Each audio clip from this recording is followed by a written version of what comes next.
আমার নাম মোহাম্মদ বাবুল গাজী। কি কাজ করেন? আমি রিক্সা চালাই। আপনার গ্রাম? রজপাড়া। ঘর পড়ছে আমার ওই কুলসু আর খলিল নাম হইলে নাই। কেন ঘর পড়ছে? আপনার সাথে কি দ্বন্দ্ব? এগুলোকে দ্বন্দ্ব হয়েছে একটা মোবাইল নিয়ে। তারা বলছে আমার ছেলে মোবাইল নিয়েছে। তারপরে আমার বউ আসছে ও জায়গায় আমার ছোট ভাই বউ আইয়া ফোন দিয়েছে, ওর ফোনে এই যে মোবাইল বলছে যে মোবাইল নিয়েছে, সেই মোবাইল হার ঘরেই বাজে উঠছে।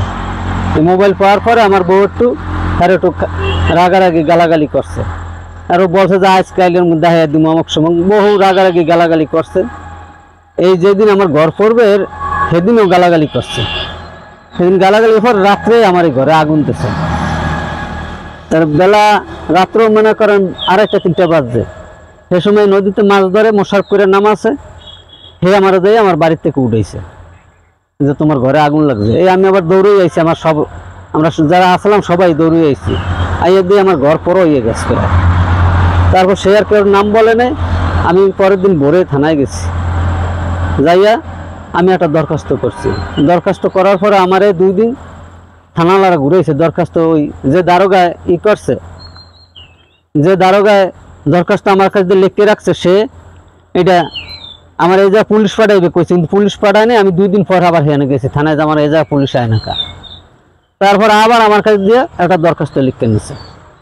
লিখে নেওয়ার পরে এই দারোগা তদন্তে আইছে, আইয়া দেখে টিকে আবার আমার আজ যাইবে কাল যাইবে, হে আবার বলে দারোগা গেছিল বরিশাল, অসুস্থ এই জন্য হে আইছে 2-3 দিন পর। আইয়া আমার ওসি সাহেবের কাছে লইয়ে গেছে, নিয়ে বলছে সামনাসামনি আমার নিয়েছে। নেওয়ার পর ঘটনা খুললে বলছে যে কেটা সাক্ষী বাক্যে। আমি এর মধ্যে একটা কাজ করছি, মোশারফের থানায় নিয়ে সেই দারোগা সাহেবের সামনে সাক্ষী দেওয়াইছি। সে সব সামনাসামনি বলছে যে এই ঘর পড়ছে যে দেখছে, যে এই লোককে বলছে। তারপর আমার দরখাস্ত লাগছে, এর আগে দরখাস্ত লেখেনি। তারপর 3 দিন পর হের লগে আমার লোক দেয় দারোগার লগে, দারোগা গেছে বরিশাল।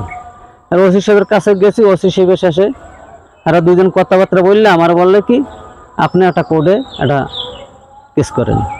কেন আমি কোর্টে মামলা করিনি, আমার ঘর তো পড়া শেষ। আমি রিক্সা চালাই, আমার এক সাইডে রিক্সা চার্জ দিতাম, এক সাইডে আমরা স্বামী স্ত্রী থাকতাম 2 জন। আমরা একটা বাড়ি আছে ও জায়গায়, হেরো হেয়ানো মাঝে মাঝে থাই, কিন্তু এই জায়গায় আমি রিক্সা চার্জ দিতাম। এই জায়গায় প্রত্যেক রাত্রে আমি থাকতাম। আমার বউ তুলে আমার খাতা বালিশ যেমনি যা আসলে চকি আসলে সব কিছু পুড়িয়ে গেছে। এটার সুস্থ বিচার চাই। আমি থানায় গেছি, কিন্তু আমি সেটার বিচার পাইনি।